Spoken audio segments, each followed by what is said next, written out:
Le studio créatif Maranatha. Vous êtes en train de suivre l'émission La Plume Inspirée, une production du studio créatif Maranatha.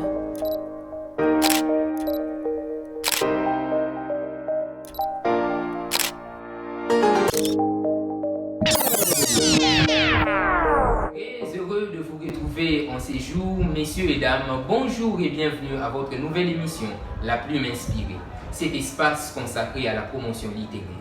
Nous recevons pour vous des écrivains qui ont la plume pour atteindre leur cible. Ils ont la plume pour changer les mondes, ils ont la plume pour parler à tous ceux qui les lisent. En ces jours, nous recevons pour vous un écrivain assez particulier, assez spécial, vous allez le découvrir. Il est serviteur de Dieu, mentor chrétien, mais également juriste en formation. Le suspense ne tardera pas à vous présenter, messieurs et dames, en ces jours, l'homme de Dieu, béni, fidèle, Malango Kitenge, à qui nous disons bonjour, homme de Dieu. Bonjour. Comment allez-vous? Je vais très bien, merci. Moi également, je vais bien. Recevons pour vous l'homme de Dieu, béni, fidèle, Malango. Nous parlerons de son nouvel ouvrage, son nouveau livre qui a été publié récemment, intitulé 12 vérités divines qui m'ont gardé consacré pendant mon adolescence. Homme de Dieu, 12 vérités divines qui vous ont gardé consacré pendant votre adolescence. Est-ce que durant la période de votre adolescence, la période de votre consécration étant adolescent, vous n'aviez appris du Seigneur que 12 vérités qui vous ont permis d'être consacrés, de rester consacrés, ou mieux, ces 12 vérités constituent la condensation de plusieurs autres vérités que vous aviez pu apprendre avec le Seigneur? Déjà, merci pour la question qui est très bien posée. Pourquoi 12 vérités divines? Je dirais parce que c'est l'orientation naturelle. Déjà, pour une petite histoire, ce n'est pas aujourd'hui que j'ai commencé à rédiger mon livre. C'est depuis 2020 que j'ai commencé à écrire ce livre. Et j'ai été marqué par mon parcours en tant qu'adolescent. J'étais marqué par ce que le Seigneur avait fait avec moi. Et j'ai voulu le mettre par écrit pour donner à plusieurs personnes. Et c'est là que j'avais écrit plusieurs choses et je n'avais pas de sujet.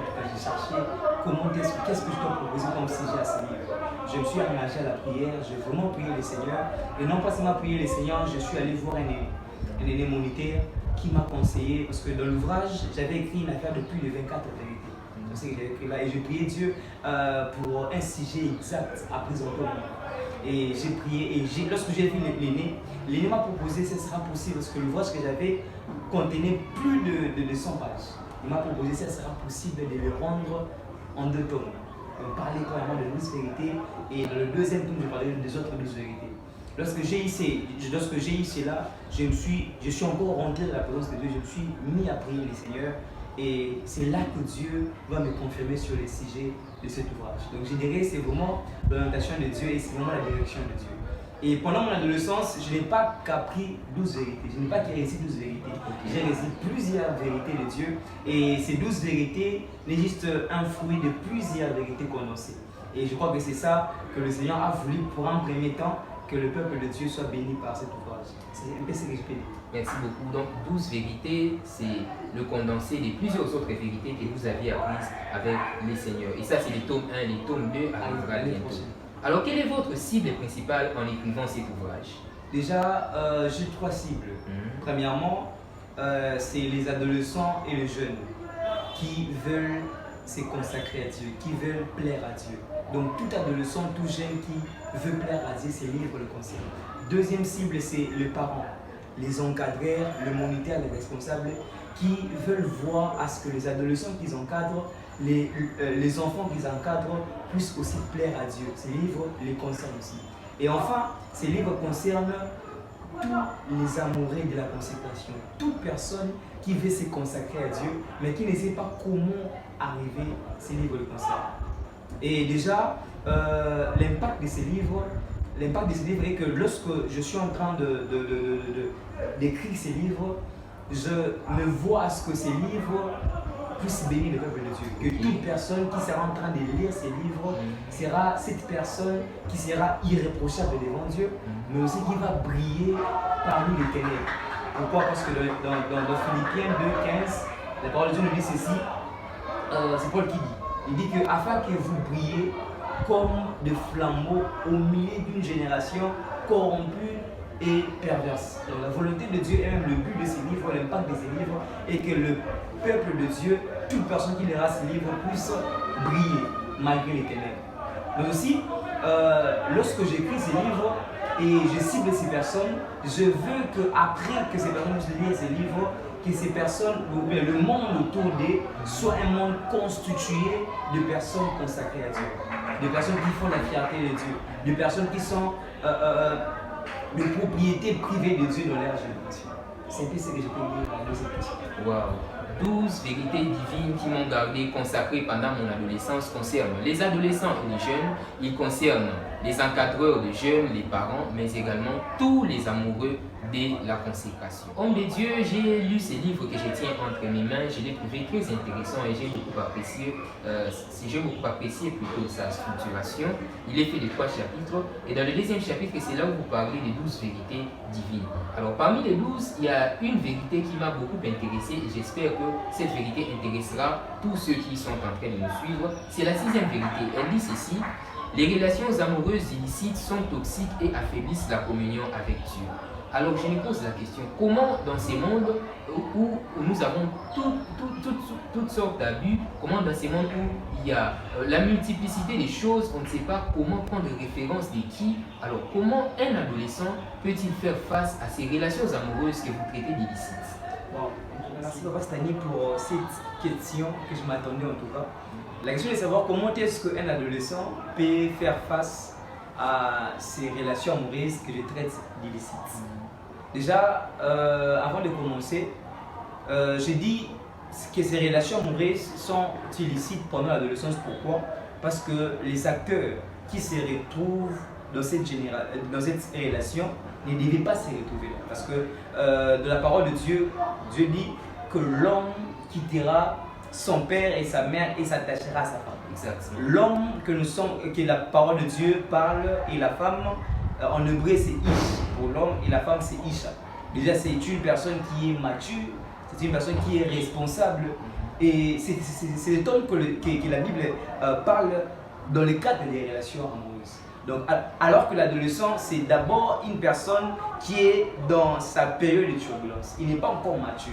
Et c'est pour ça que je traite des relations amoureuses illicites pendant l'adolescence. Alors comment est-ce que l'adolescent peut faire face à ça? Je parle de beaucoup de choses dans l'ouvrage, mais ici je parle de 3 choses. Comment est-ce qu'un adolescent peut arriver à affronter ces valeurs renversées? Premièrement d'abord, cet adolescent doit être conscient que ce n'est pas le temps de Dieu.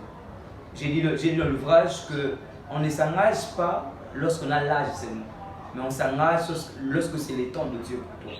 Il doit être conscient que l'adolescence, le temps que je suis, la période que je suis, n'est pas encore un temps pour s'engager. Deuxièmement, la personne doit convertir, doit se concentrer sur l'essentiel. J'ai dit dans l'ouvrage que le temps ou la période de l'adolescence, c'est une période où on doit se concentrer sur l'essentiel. Et étant adolescent, l'essentiel c'est quoi? L'essentiel, d'abord, c'est se concentrer sur celui qui a tes destinées entre ses mains. C'est Dieu, premièrement. Et deuxièmement, c'est se concentrer sur ses études qui vont t'aider à aller plus loin. Exactement. Et enfin, cet adolescent doit trouver son refuge en Christ. Dans la deuxième vérité, j'ai dit que face au fondement renversé, nous devons trouver notre refuge en Jésus-Christ. Ces relations amoureuses illicites sont considérées comme des valeurs renversées, sont considérées comme des fondements renversés.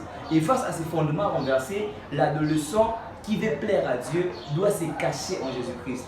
Trouver son refuge en Christ, c'est trouver son abri en Jésus-Christ. C'est faire de Jésus-Christ sa référence. C'est avoir Christ comme son Seigneur et son Sauveur. Et lorsque l'adolescent arrivera à faire cela, il va faire face, il va arriver à vaincre ses fondements renversés. Donc pour être bref, je parle de 3 choses qu'il doit faire étant adolescent. D'abord, il doit être conscient que ce n'est pas le temps de Dieu. Parce que Salomon dit ceci, que si l'Éternel ne bâtit la ville, ceux qui la bâtissent travaillent encore. Si le Seigneur ne peut jamais poser ou mettre la toiture s'il n'est pas celui qui a mis le fondement. Donc tu dois commencer d'abord à mettre le fondement dans ta relation. Et si la relation que tu t'engages n'est pas approuvée par Dieu, Dieu ne va pas t'accompagner. et tu connaîtras que des échecs. Et deuxièmement, il doit se concentrer sur l'essentiel. Il y a Dieu et ses études.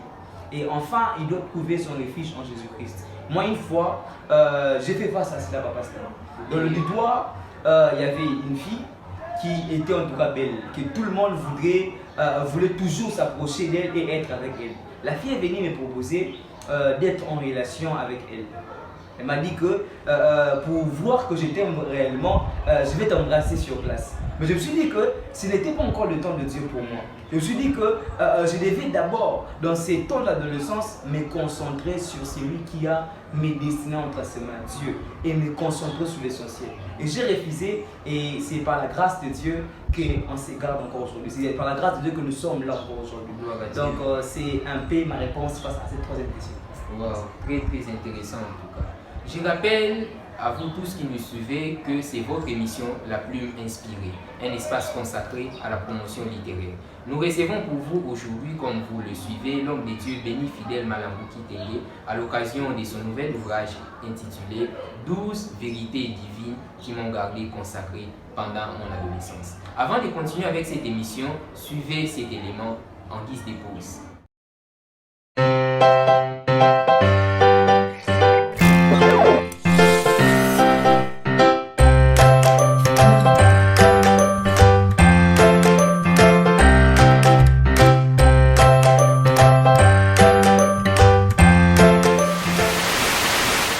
Béni Fidèle Malambou Kitenge est enfant de Dieu depuis 2017, fils biologique de monsieur Sébastien Kitenge et madame Julie Ebondo.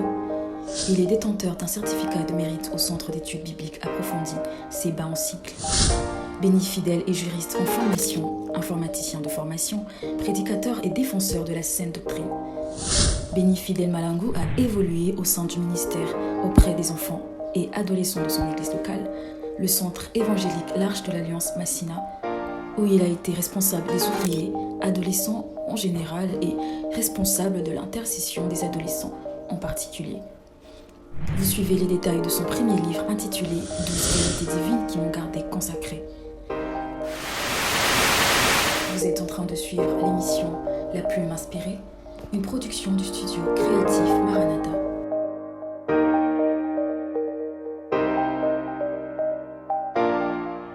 De retour sur ces plateaux, messieurs et dames, je vous rappelle qu'il s'agit bel et bien de votre émission La Plume Inspirée, un espace consacré à la promotion littéraire.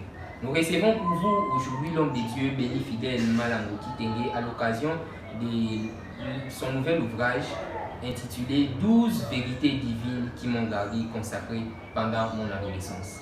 Je reviens à vous, homme des dieux. Je le disais tantôt, l'ouvrage que je tiens entre mes mains a une structuration que j'apprécie beaucoup.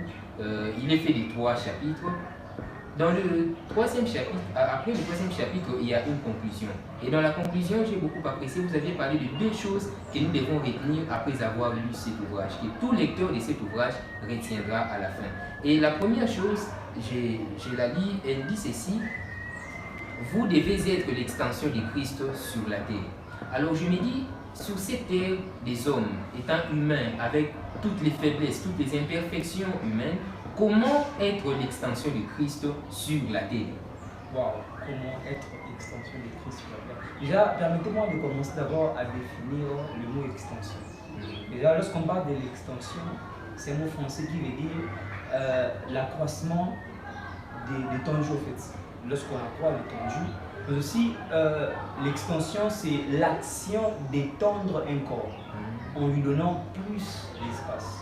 Donc déjà, être l'extension de Jésus-Christ veut dire quoi? Être extension de Jésus-Christ veut dire être la personne qui va étendre la vie de Christ partout où tu seras. Okay. Et comment être l'extension de Christ? Parce que avant d'étendre la vie de Christ partout, tu dois être d'abord en Christ. Il est impossible d'étendre la vie de Christ partout où tu seras, de faire ce que Jésus-Christ ferait exactement à ta place si tu n'es pas d'abord en Christ. Donc la première des choses pour arriver à être une extension de Jésus-Christ, c'est d'abord arriver à être en Jésus-Christ. Lorsque nous sommes en Jésus-Christ, c'est Jésus-Christ va lui-même une capacité pour arriver à produire, pour arriver à étendre sa vie partout où nous serons. s'il ne peut que je peux dire dans cette question. Alors, vous savez quand même qu'il y a certaines personnes qui ont cette volonté d'être l'extension de Christ sur la terre, de représenter Jésus sur la terre, de faire ce que le Christ ferait à leur place sur la terre. Mais ils sont butés par plusieurs problèmes, des problèmes parfois liés à la famille, parfois liés à l'environnement où ils sont, parfois liés à toute autre chose. Alors, comment est-ce que vous pouvez conseiller ces personnes-là? Quelles sont les paroles que vous pouvez leur adresser pour les encourager à être extension de Christ sur la terre malgré tous les obstacles qu'ils rencontrent? Mais vous qui avez les désirs de craindre le Seigneur, d'être l'extension de Jésus-Christ, maintenant les situations ne vous permettent pas d'être cette personne qui sera une extension de Christ, vous ne devez pas abandonner. Vous devez parfois continuer. Parce que Christ a dit que vous aurez des tribulations dans le monde. Lorsque tu veux être une extension de Christ, lorsque tu veux être cette personne qui va manifester la vie, qui va lutter contre la corruption, qui va lutter contre les antivaleurs, le monde va te combattre. Mais tu ne dois pas abandonner. Au contraire, tu dois avancer. Et le même Dieu qui t'aide, le même Dieu que tu veux être son extension, ce même Dieu t'aidera à arriver à atteindre ce but. N'abandonne pas parce que le Seigneur lui-même est avec toi pour t'aider à accomplir cette mission. Le Seigneur lui-même est avec toi pour t'aider à accomplir cette mission. Alors tu n'as pas toi à abandonner. Homme de Dieu, c'est merveilleux ouvrage 12 vérités divines qui m'ont gardé consacré pendant mon adolescence a déjà été lancé, il a déjà été verni. Et où est-ce que nous allons nous en procurer? Oui, déjà il y a des possibilités. Premièrement, l'ouvrage est exposé chaque dimanche à la table de la littérature du centre évangélique L'Arche de l'Alliance, situé au numéro 2294, l'avenue Mobutu, quartier Abattoir, commune de Massina. Donc chaque dimanche, si vous voulez vous en procurer, les ouvrages seront là à la table de la littérature. Mais deuxièmement, maintenant pour ceux qui veulent une dédicace de l'auteur, veulent que l'ouvrage soit dédicacé par l'auteur que je suis, vous devez nous contacter via nos différentes plateformes de réseaux sociaux. Et nous avons WhatsApp, le numéro c'est le 90 34 05 492. Sur Facebook, Instagram, Twitter, nous avons écrit Béni F. Malangou. Si vous nous écrivez, vous allez être en contact avec nous et nous allons vous répondre pour comment vous procurer de l'ouvrage et être dédicacé par l'auteur. Okay, donc vous avez toutes les plateformes où vous pouvez contacter l'auteur, contacter la maison d'édition également pour avoir cet ouvrage. Et c'est à combien le prix déjà? C'est à $10 seulement. À $10 seulement. Donc avec $10, procurez-vous de cet ouvrage pour booster votre consécration, pour amener loin votre degré de communion avec les seigneurs. Homme de Dieu, nous tendons vers la fin de notre émission la plus inspirée. À tous les amoureux de la consécration, aux adolescents et aux jeunes, aux encadreurs et aux parents, quelles sont les paroles que vous pouvez leur adresser venant de tout votre cœur à l'occasion de votre passage à cette émission la plus inspirée? Avant de finir cette émission, je dirais deux choses. La première des choses, je dirais qu'il est possible de se consacrer à Dieu en ce siècle. Malgré la corruption, malgré les ténèbres actuelles, malgré le fondement renversé, malgré la corruption, la perversion de ce monde, il est possible de se consacrer à Dieu. Comment? D'abord en venant en Jésus-Christ, en recevant Christ comme Seigneur et Sauveur. Aujourd'hui, beaucoup de gens ne comprennent plus l'essence de recevoir Christ comme Seigneur et Sauveur. Lorsqu'on dit que je reçois Christ comme mon Seigneur et mon Sauveur, le mot Seigneur veut dire maître. Ça veut dire que lorsque je reçois Christ comme mon Seigneur, c'est que Jésus-Christ est mon maître. Jésus-Christ, je dois rendre de compte à tout ce que je fais à Jésus-Christ. Il doit me dicter sur tout ce que je dois faire, tout ce que je dois voir, tout ce que je dois parler, tout ce que je dois entendre ou voir. Même là où je dois entrer, Christ doit m'orienter à les faire. C'est ça, recevoir Christ comme Seigneur. Et toi qui ne connais pas Jésus-Christ, l'occasion t'est donnée de recevoir Christ dans ton cœur. Parce que tout ce qu'on a dit ici ne te concerne pas. Pour bénéficier de ces vérités, pour bénéficier de cette expérience, tu as besoin de recevoir Christ dans ta vie. Christ est le modèle parfait d'une consécration à Dieu. Il est impossible de se consacrer à Dieu si tu n'as pas Jésus-Christ dans ton cœur. C'est pourquoi, si tu es intéressé, si tu veux te consacrer à Dieu et que tu ne connais pas Jésus-Christ, tu vas faire cette prière avec moi. Et je crois qu'après cette prière, Dieu va t'aider à entrer dans sa famille. Et lorsque tu vas entrer dans sa famille, tu vas vivre une vie de consécration élevée au nom de Jésus. Yes. Si tu es intéressé, tu peux dire après moi, Seigneur Jésus, Seigneur Jésus, aujourd'hui, je reconnais mon état du péché. Je reconnais que j'étais loin de toi. Et j'accepte de te remettre ma vie. Sois mon Seigneur. Sois le seul maître de ma vie. Dirige ma vie. Conduis ma vie. Dès maintenant et à jamais. Au nom de Jésus. Merci pour la vie éternelle. Merci pour le souffle de vie. Merci pour ces nouveaux départs. Au nom de Jésus-Christ. Amen. Amen. Voici le miracle de la nouvelle naissance. Tu es enfant de Dieu et tu fais partie de cette famille des enfants de Dieu. Amen. Et c'est là que tu pourras te consacrer. Deuxièmement, pour finir cette émission, je dirais que toi qui veux te consacrer dans cette génération, tu dois apprendre et imiter les personnes qui se sont consacrées. Dans la Bible, on a des exemples de personnes qui sont consacrées à Dieu malgré les réalités. Il y a Noé, on dit que le monde, la terre tout entière était corrompue. Et les pensées des hommes allaient chaque jour uniquement vers le mal. Mais malgré cela, on nous parle d'une famille qui était consacrée. On dit que la famille de Noé était consacrée à l'Éternel. Dieu a trouvé Noé qui était pur en ces temps-là. Donc il est possible, malgré la corruption de tout le monde, que tu demeures encore consacré. On nous parle de deux filles de Lot. On dit qu'en Sodome, il y avait l'iniquité, le péché avait atteint son paroxysme. Parce que l'iniquité, c'est le péché qui a atteint un niveau élevé. Mais malgré cela, c'est même en Sodome, que la sodomie, que beaucoup de pratiques impures et sataniques étaient nées. Mais malgré cela, on dit que les deux filles de Lot étaient encore vierges. Les deux filles de Lot s'est gardées encore. Donc il est possible, malgré la corruption, que tu te gardes encore, que tu les gardes pire. Et aussi, on parle de Daniel et ses compagnons. On dit qu'on avait proposé à tout le monde de prendre le mets du roi. Et certaines personnes, certains théologiens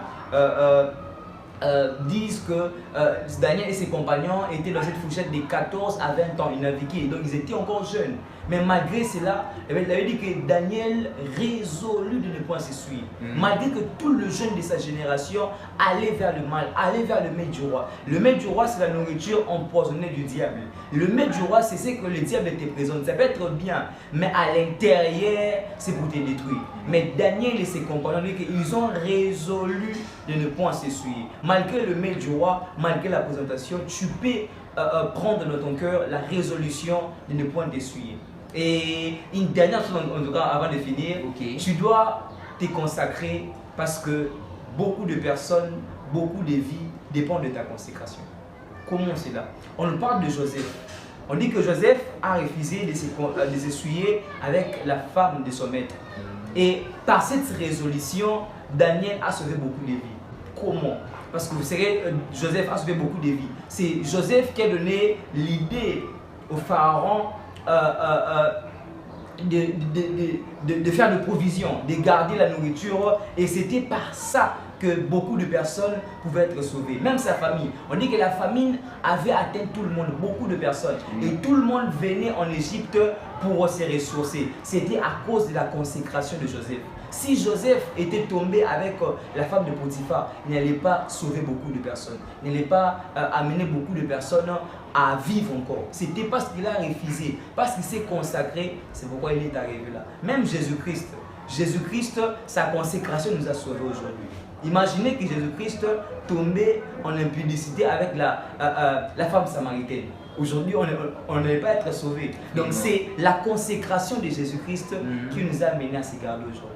Ta consécration bénit plusieurs personnes. Que Dieu vous bénisse abondamment. Amen, amen, amen, amen. Merci beaucoup, homme de Dieu, c'est très intéressant.